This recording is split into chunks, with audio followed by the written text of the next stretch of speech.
each year, the students who take our field school prepare the field school for the next set of students.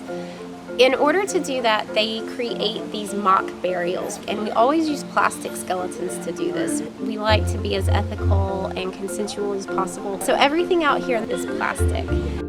So we really have kind of two different scenarios that are set up. One of them is more of a bioarchaeology setup, and the other one is a forensic setup. Both scenarios use a lot of the same techniques. However, one of them is just going to be more recent scenario, and it can be applied to a courtroom kind of case. The other one's a little bit farther back in time.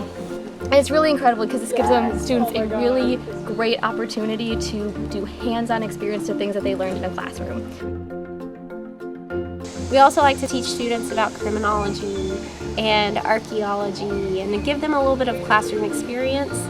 But then we bring them out here to the field site, and then we let our students actually learn how to excavate. They do the full search. They look for any evidence of disturbance. They identify where they think that the bodies may be buried, and then they excavate. And what makes this course so attractive is it is very difficult to do bioarchaeology in the United States for students to get training.